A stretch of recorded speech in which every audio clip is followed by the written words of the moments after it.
Hello, everyone. This is Divya, and as always, I'm super excited to be here with you because without you, my dear listeners, the show would not be possible.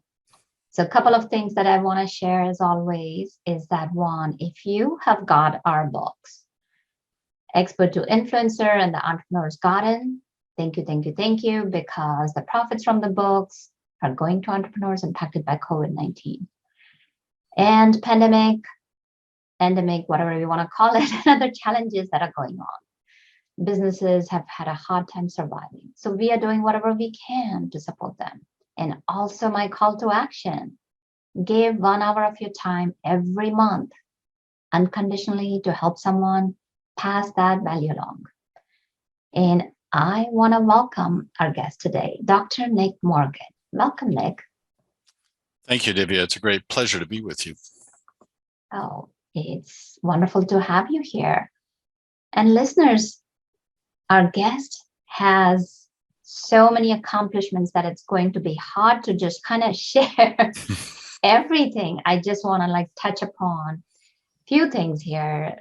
Nick is one of the top communication speakers, coaches, and he is very passionate about helping people find clarity in their thinking and ideas. He has worked with Fortune 50 companies, CEOs, and presidents to help them write their speeches and helping congressional people to deliver great TEDx talks. And he has written books as well as he has served as the editor of the Harvard Management Communication Letter from 1998 to 2003. So as you can see, there's a string of accomplishments behind this gentleman. And we will just kind of go through it and see what we can learn today. So Nick, let's start out from a time when you were a child. Do you recall any moment in your childhood that still stands out to you today? Yes, I was what we called back in the day an Irish or Boston twin. That meant my sister was 10 months older than me. So I followed very fast on my sister's heels. And we shared a crib. And we were called the Blue Babies because my dad was in the Air Force at the time, and the housing was so flimsy that it was hard in New England to heat the home in the winter, and so we were apparently blue with cold, and we got nicknamed the Blue Babies. But my sister and I were very close, and we invented a language between us. It only had about 200 or so words, apparently, but we would talk in this language between us and make up stories in it for hours at a time. And to this day, my parents are guilty of not having devotedly noted down that language because I don't remember it. My sister has passed on, so that language, whatever it was, is gone forever. That was the beginning of my fascination with communications at a very simple level, and also actually with coaching, because my sister, as she grew up, was mentally ill, and I was sort of her emissary to the world. I would explain.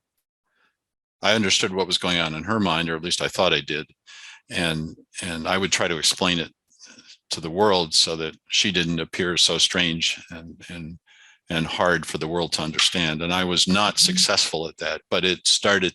And I always felt like I'd failed her, but that began my urge to be a coach and to help people tell their stories to the world. So first of all, I'm really sorry for your loss. Because siblings are special, and having that bond, just having that beautiful memory of having that language between you and your sister, and living in that enchanted world of imagination that is priceless. So thank you for sharing that. Sure. So Nick, as you grew, where did your interest take you? Well, the fun really began when I was 17, and that's when my interest in communications really took off. And for a really a strange reason, I was tobogganing with some friends, and we're just 3 17-year-old boys, so we're way overconfident, full of bravado and trash talking each other. And I said we didn't go fast enough the first time we went down the hill, so they said, well, you take a run and go faster yourself if you think you're so cool. So I did, and I crashed into a tree and fractured my skull, and went into a coma for about a week. And when I woke up from that coma, I actually technically died for a few minutes during that time, but I was very fortunate. I had a brilliant neuroscientist, or neurosurgeon, who saved my life. And when I woke up, he gave me the series of tests to see whether my brain had survived. They give you a very simple kind of IQ test to see if you can still think, and I was able to think, fortunately, but my brain had been scrambled in a way that they didn't test for, and I wasn't aware of at first. It wasn't until I went back to school I realized that I could no longer read the body language signals that your close family, your close friends, your colleagues, if you're grown up and working, automatically share with one another. So if you know somebody well, and they walk in the room and they're full of excitement, they just had some great news, right? You know instantly, because you're used to their baseline of facial expression and energy level, and so you see when there's a marked difference. We're all very good at reading that kind of body language of people that we know well. We're really accurate and perceptive on the whole. Well, I could no longer do that. I could no longer read that body language, and the friends that would say hello to me would say, of course, because they're 17-year-olds and they're sarcastic and ironic and whatever else 17-year-olds are. They said, Nick, you look great. And I said, oh, thanks. And they said, no, we didn't mean it. You look terrible. You have a scar running down the side of your head. You're pale. You've lost a lot of weight. What's up with you? And I realized then slowly that I was missing this thing that I had used to be able to do. So I spent a year, roughly, it took me about a year, closely studying my poor friends, trying to figure out what does that body language mean? And how do you know when they smile that you can tell the difference between a sincere smile, for example, and a smile that's sarcastic or doesn't mean it. And that kind of thing is very challenging if you can't read the body language in that unconscious, intuitive way that most of us can. So it took me about a year. My brain healed over that time, and I retrained myself consciously. But that's where I got my interest, especially in nonverbal communications, as well as communications as a whole. Yeah, it's a very tough lesson for a 17-year-old to learn. Yeah, it certainly was. I felt very isolated for a long time, and for a long time, and this may surprise your listeners, I was ashamed of it, and I'm really not clear why. So much, except that I guess it was my fault that I crashed into the tree, right? But so I never talked about it in my professional life. And then for my next to last book, I thought it's finally time to tell this story because it's so relevant to the whole study of body language and how it works and how it doesn't. And so I, with some trepidation, wrote about this in the foreword to the introduction to the book.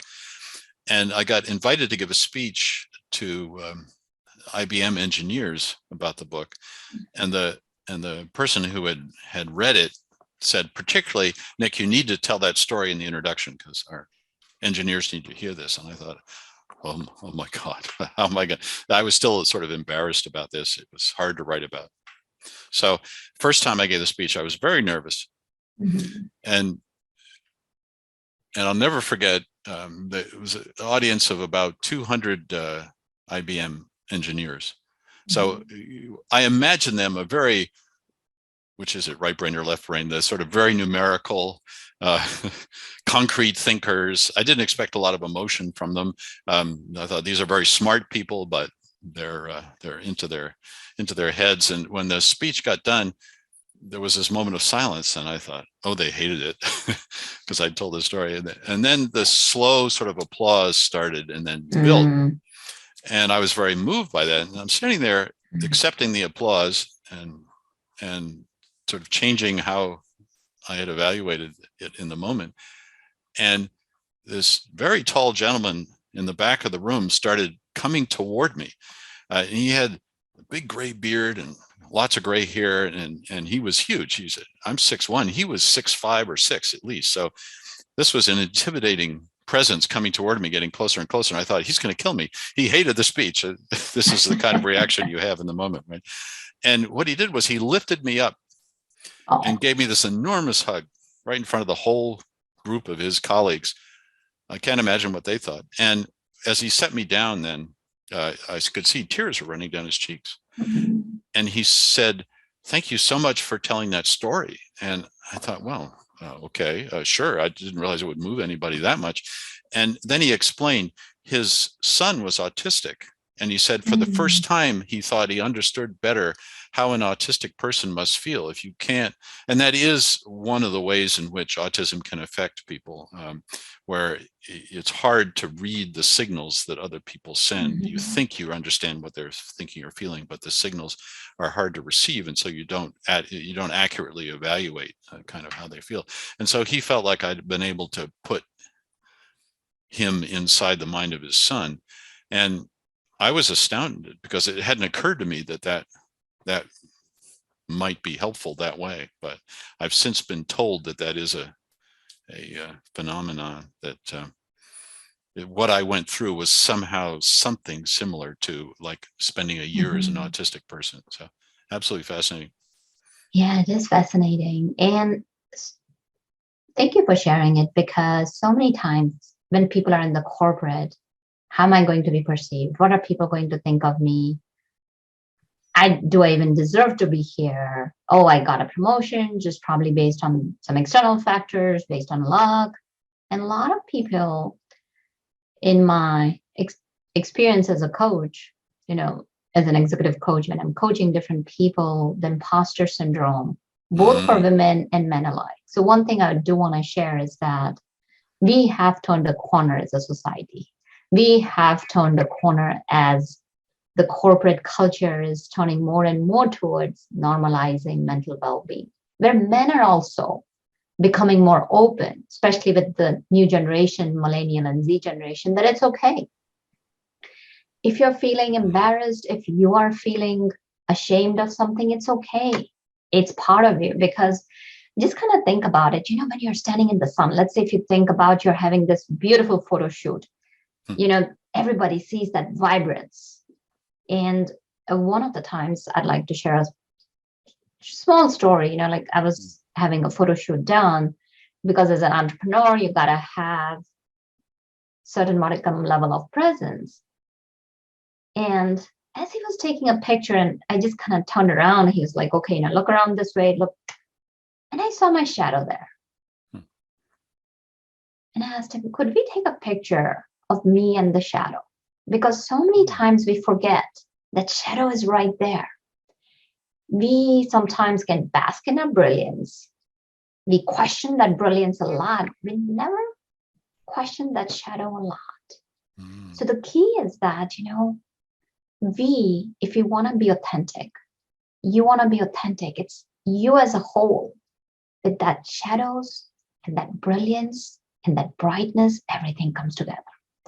And that's important, that we start sharing our personal stories, where the way I see it is that we are on a continuum. At least that's how I feel about myself, that I'm perfectly imperfect. And on that continuum, that confidence, that presence will ebb and flow. Sometimes it will be on the high, sometimes it will be on the low, and it's okay. It's about understanding the whole spectrum. So as you talk about, you have shared that you have worked with CEOs in Fortune 50 companies, helping them write their speeches and their communication skills. So can you share with us a couple of stories and what tips did you give? And even the CEO's experience, what every other being experiences. Yeah, absolutely. It's choosing amongst the embarrassment of riches, because I've worked with some wonderful people. I guess two come to mind if we have time. The first was a gentleman who had just been promoted finally after 25 years in the company, which is unusual these days for anybody who's been so long in a company. But he had loved the company, and he'd been promoted all the way up because he was cool in a crisis. He was one of those people that just put their head down and got the job done. And now he's promoted to the CEO, the boss of all. and the HR people are telling him the feedback is terrible. He calls me at 6 months in the job. The feedback is terrible, and the board is concerned he's about to lose his job. Terrible mistake's been made. And I said, why? Because they must know you. You've been there 25 years. You're a known quantity. It's not like somebody new showed up, came from outside. And he said, well, apparently being cool in a crisis meant I was squelching my feelings for 25 years. And now I'm supposed to lead people and inspire them and motivate them. He said, I had no idea how to do that. And he was laughing, but he said, can you tell me how to be emotional? I'm a consultant. I coach people in body language. So I said, sure, come on down. Frankly, I had very little idea how I was going to do this because I didn't know what the problem was. But he came to my office, and we have a conference room like every other office in the world with the long wooden table and the 12 chairs around it. And every executive who comes into that office sits in the middle with their back to the wall and their face to the door, because they know that's the power position. Either they've been trained that or they just instinctively know it, and they want to command the room. He went and sat in the far corner. It was really strange. Nobody's ever done that before. And he's sitting there. So I had to move down to the end just to interact with him. So both of us are sitting in the far corner of this room. I felt ridiculous. But there we are, and we're chatting. And the whole time we're talking, his head is down. He's not making eye contact with me. And his shoulders are sort of rounded. Professionally, I notice these things. So I'm starting to sort of track his body language. It's very strange, especially for somebody who is an executive at a publicly traded company. This is very odd body language. Usually those kind of people are very outgoing and typically extroverted and charismatic and so on. So this was very odd. So I finally called him on it, and I said, your body language is really strange. It's as if you want to be invisible. What's going on? And to my complete astonishment, he starts crying. And he says, with a lot of hems and haws, and it took him a while to get the story out, he said he grew up in a small town, and he'd been bullied from age 12 to age 18. And the boy was about 4 years older than him, much physically much bigger. And it was a small town. There was just no escape for him. And so he'd learned to protect himself as best he could by withdrawing into himself. And in terms of the way it showed up physically, he literally would round his shoulders, make himself as small as possible to try to hide, in essence, in plain sight from this bully. And he said to me, and this, you learn as much from your coachees as the coachees learn from you.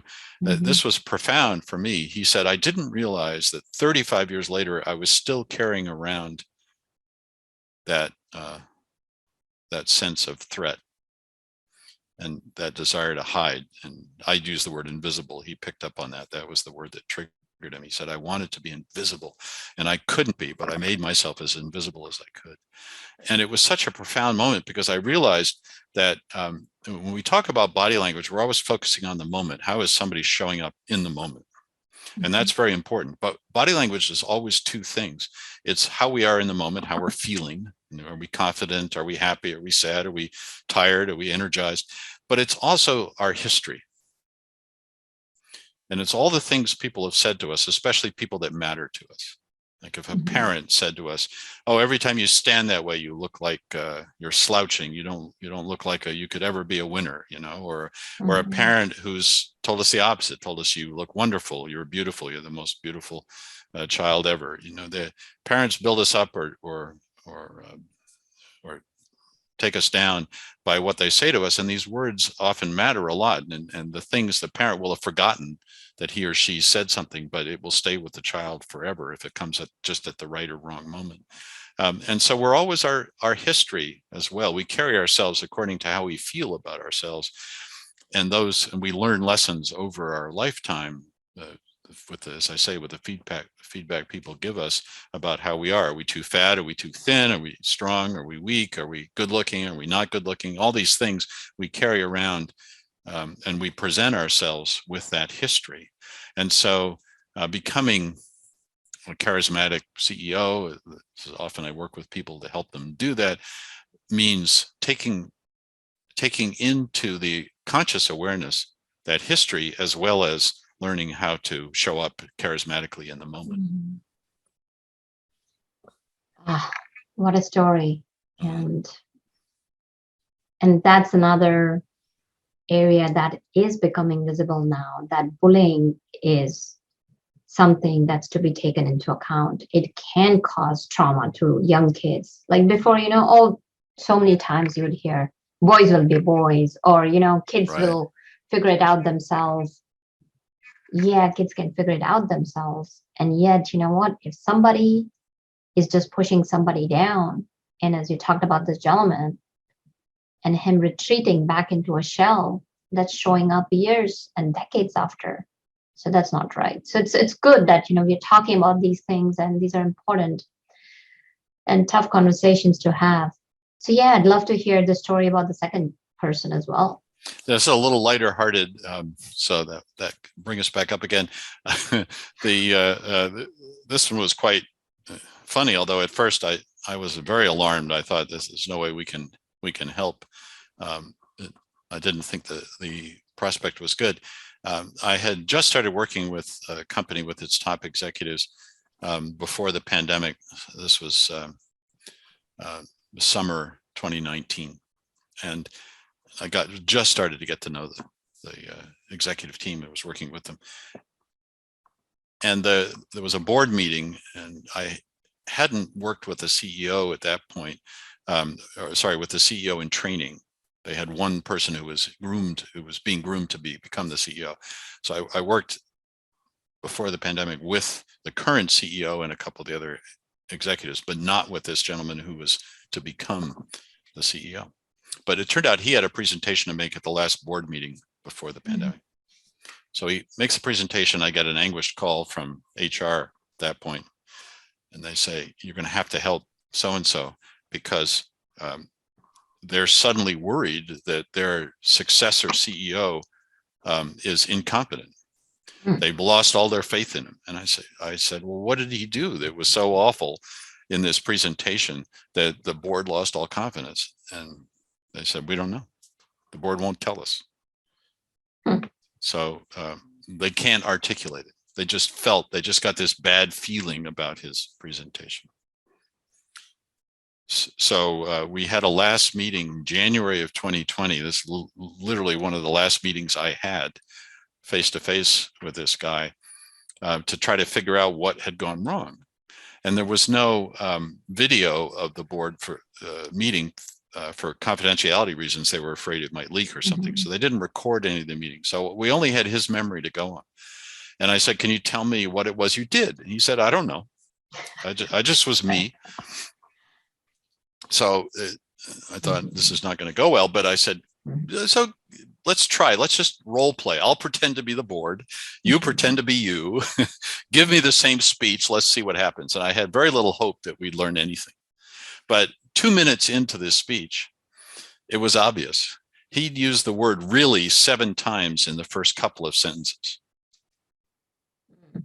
And so and then he proceeded in the next couple of minutes to use the word "actually." So he was saying, "Really, what I'm really trying to tell you is that really, actually, really, actually, really, actually." It was weasel words, as we call them, ticks, verbal tick, out of control. It was like completely obvious. So I was able to point this out to him, and he was immediately relieved because he said, this is an easy fix. I can just resolve never to say the word really or actually again. And indeed, he regained the confidence of the board, all virtually, because by then the pandemic was going on and they were only meeting virtually. And that made it easier because he could actually put a text on the side of his computer and read that. So his first couple of presentations to the board were read off his computer screen, so that he wouldn't screw up and start using really and actually. But I asked him afterwards, so were you aware of this, or did you have any coaching ever that told you not to do this? And it turned out he'd started doing it on purpose for a very odd reason. He'd been a lawyer. And when he came, he'd been a corporate lawyer, and when he got promoted to the CEO position, or to the CEO in training, they had said, in the culture of that company, the corporate lawyer is perceived as kind of a scary person. Lawyers are sort of scary. So you need to soften your style. Don't come across as too aggressive if you're going to succeed in this company. And he thought the way to soften his style was to use a lot of weasel words. Interesting. Yeah, and it was an attempt to make him appear more sort of ordinary guy.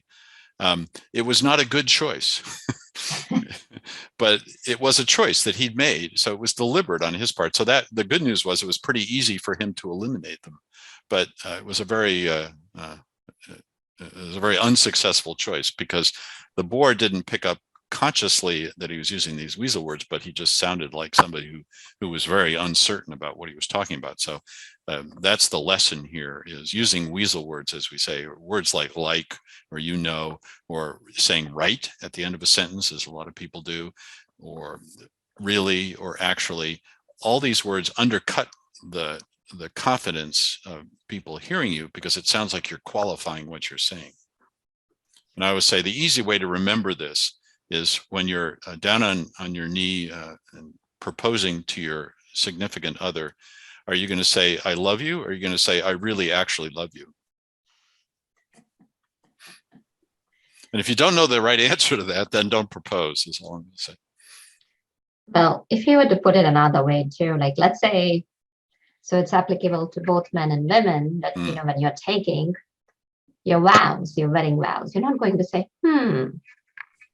I think I really actually love you. So right? I'm going to say I do. Yeah. Now, that definitely makes sense. Yeah, people get it when you put it in terms of a strong statement like I love you does not get improved by adding any other words to it. So that's the key here, is that weasel words undercut the power of what you're saying rather than adding to them.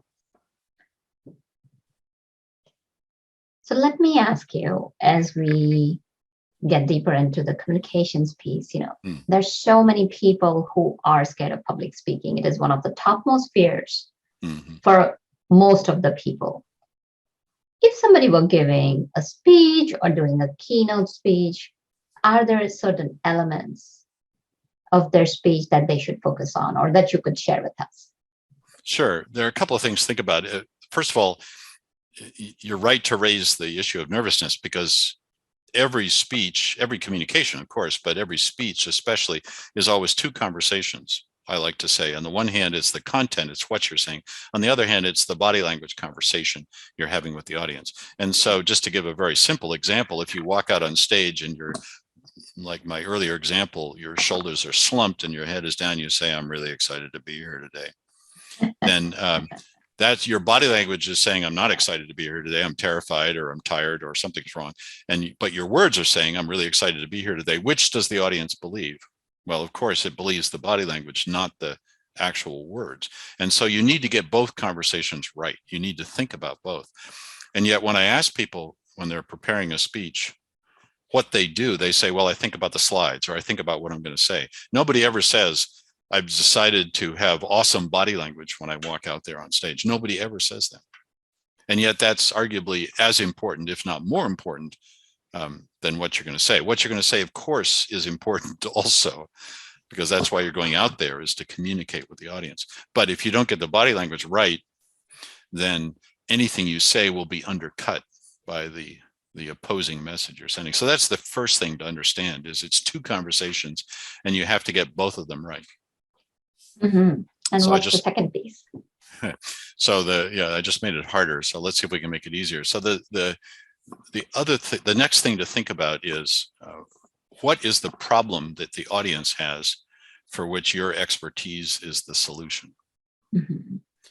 So if you fancy yourself an expert, let's say on body language, then I can't just go out and talk about body language with that audience. They don't know that they're interested in it, or they may or may not be interested in it by chance.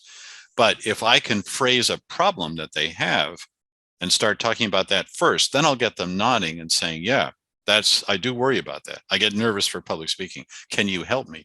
Then they're prepared to listen, and I can talk about body language as a solution to that problem of nervousness in public speaking.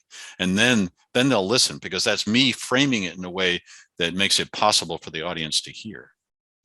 But if I don't do that first, then I'm just throwing expertise at an audience, and no audience appreciates that. No human appreciates that. We very quickly, our brains get overloaded. If you say there are 12 ways in which you can improve your public speaking, that's too many, and it's me being too pompous and full of information, and that I'm not in service to the audience. So I need to start with where the audience is, and to answer and address a need or a problem that they have, which I can then solve. So if you think about it that way, then that tells you how to structure your comments. And it also does one other thing, which is, if you don't know what the problem that the audience has, then it prompts you, I hope, to do some research to find out. Because if you don't know where the audience is, you're not ready to speak to them. Make it relevant to the audience. Always, yeah. So that's where I start, is who's your audience? And what's on their minds? What are their problems? What are their challenges? What are their hopes? What are their dreams? And once you know that, then you can frame your remarks accordingly. But you can't just go out there and start spouting your expertise or your knowledge, because we're all information overloaded. There's too much that we're required to know already on any given day. And so we won't be receptive to that. And if statistics are anything to go by, I'm not sure where did I read that what the amount of information we used to get in a year, we are receiving it in a day. I've also heard it's something like all the information in human history up until like 3 years ago was doubled by the last 3 years, and I'm sure that's rising, something along those lines. Yeah, so it's vast. It's the amount of stuff that's coming at us. We have to get better at triaging, and that's what people do, is they listen for what they don't have to listen to and what they can safely avoid. And so it makes it even more important to phrase it in terms of the audience's need. You have shared some wonderful information here. Much appreciated. Thank you. And my pleasure. I'd love to know what books you have written, where people can find you, any programs that you have that people can learn from. Great. Yes. Thank you so much. So my website is publicwords.com. And if you go to that website, I've been doing a blog for a long time. So there's lots of free information there about things we've talked about and many other aspects of public speaking.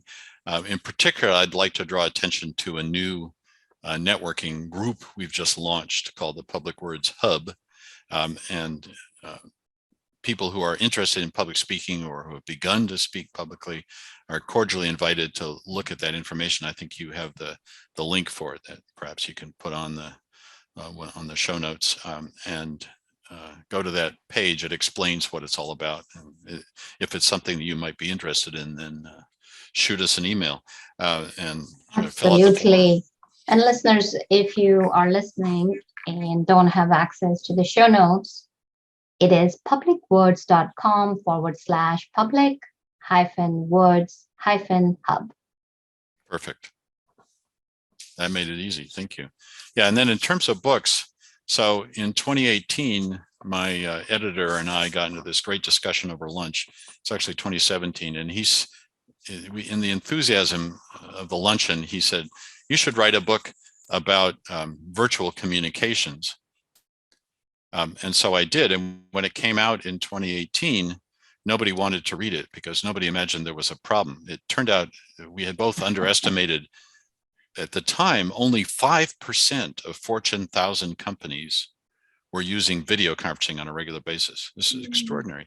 And then, of course, by March 2020, suddenly it was 100%. And the book started selling. So this is a book about how to communicate in the virtual world, which remains a challenge for us all. If you haven't suffered from Zoom fatigue, then you haven't lived these days. It's something we all are subject to. So that can help you there. And then for more information about the two conversations and how to create a powerful speech and then give it, this is my book from 2014 that is still getting a lot of, is still helping people on that subject. So this is about how to put those two conversations together, the content of what you're saying, and also the delivery, the body language, power cues. So and thank are you. both the books available on Amazon? They're both published by Harvard, so they're available on Harvard's website, but also, of course, on Amazon, and as they say, wherever books are sold. Absolutely. Thank you again, Nick, for coming out and sharing valuable information with our audience. I appreciate that. And thank you, listeners, for being part of our family, because I will share that. Without you, the show is nothing. So I'm here in service to you anytime you're looking for any stories, any skill sets, anything that can bring joy to your life and make it come alive. Reach out to me at contact@divyaparekh.com and let me know. I know you've always been vocal and I so appreciate you. So until next time, take care and be well.